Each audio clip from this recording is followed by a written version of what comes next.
Hey everyone, welcome back to my channel, or welcome if you're new.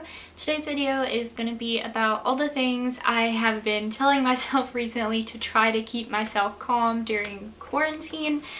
I personally am not living in an area where we have a stay-at-home order, so it doesn't feel as bad as it could for me.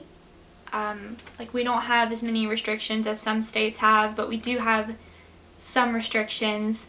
I live in Kentucky, if you didn't know, so we're only allowed, or we're only supposed to go out for essential things such as groceries, work, or medical attention. A lot of people haven't been following that, and it's really frustrating. So there's that. And we're also not allowed to gather in not public places, but we're not supposed to gather in groups of more than 10 people at a time. So basically for me, only a few things have changed, and that's just that I'm at home and I'm not at my university in my dorm. But everything is still a little scary for me, especially since I'm someone who already has anxiety. So these are just a few things that I've been telling myself to stay calm. Like I said, I'm in Kentucky and there are some restrictions, but it's obviously not as bad here as it could be. In the specific county that I'm living in right now, there are 12 confirmed cases, and then the county next door to us that I'm from, where most of my family lives, they have 7 confirmed cases, and that's as I'm filming this right now. If anything has changed, I'll put that on the screen. Hopefully it won't be anything dramatic by the time this gets up, because I plan on being able to upload this soon. Sorry if you heard any weird noises. My cat is playing with my backpack on the other side of this room. The first thing, I've kind of already said it a few times, and I have them written down in my bullet journal. I put this in the place where usually I would put affirmations, but I guess these are kind of affirmations in a way, but they're more just facts for me to look at and feel reassured for our situation right now. And that is that there are people in worse shape than me, and it's kind of a hard thing to think about, and it's a hard thing to say to someone whenever they're struggling through something, that like, oh, you should be happy because there are people who have it so much worse than you, and that seems kind of rude to say to someone, but it really is true in a time like this that there are people who are like people who have the virus, or people who have lost people from the virus, or in a place that the quarantine is heavier. Like, I'm pretty sure in the UK you can't go outside of your house at all. I don't know. If someone from the UK comments on this, correct me if I'm wrong about how things are going over there. But yeah, things could be worse, and I feel like if you are watching this video, that you have internet access to be able to view it, you also can benefit from telling yourself that, because obviously if you have internet, then you must be doing kind of okay. I don't know.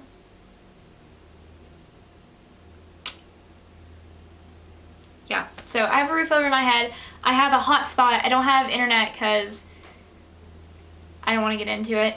But yeah, so first thing, I am better off than some people are, and I'm grateful for that.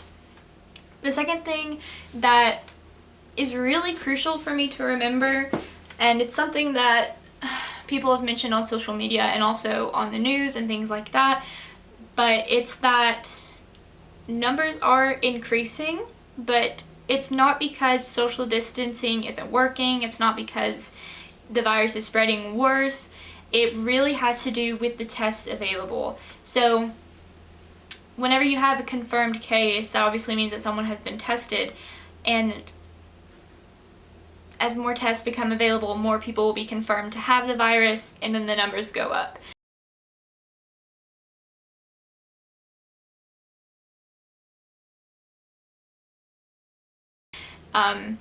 It's actually been slowing down here in Kentucky, as far as I can tell from what I've been watching on the news. So it is showing that the social distancing that people have been practicing is making an improvement, even if a small one.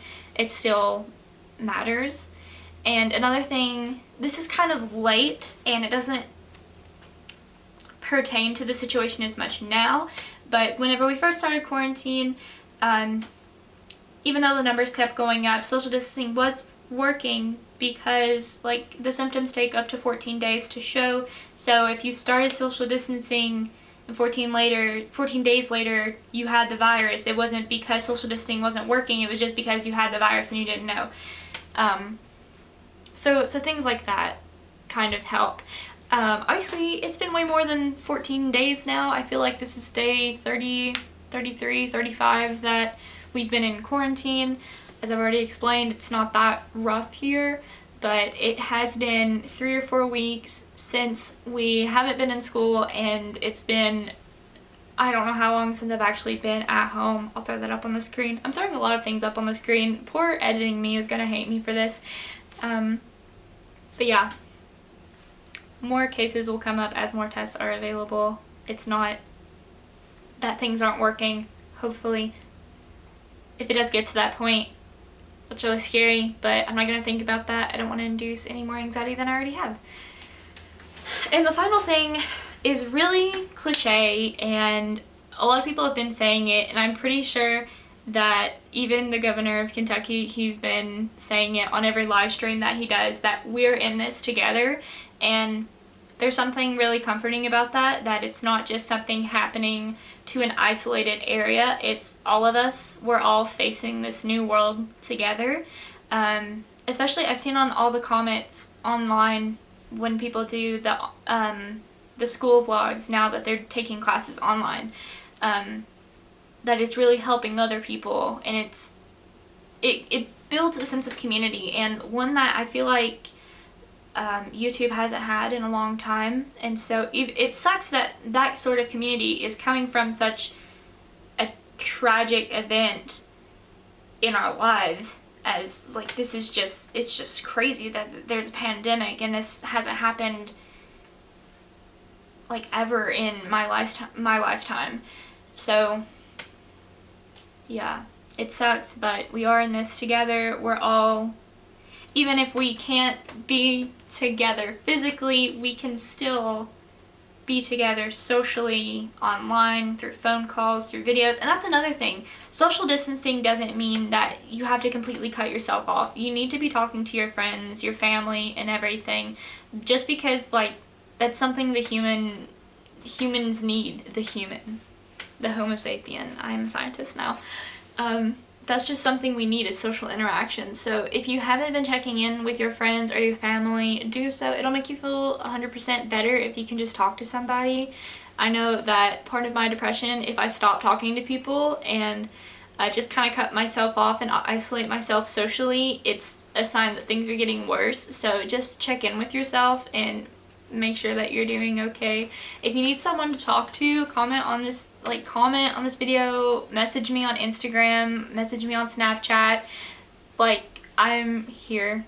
I have nothing to do. So if anyone wants to chat, just hit me up. You can be new online friends. Yeah. So this was kind of a cheesy video, but give it a thumbs up if you enjoyed, and subscribe if you want to see more videos. I'll be making at least once a video 1 week. I cannot talk. At least one video a week from now on, so I'll see you in the next video. Bye.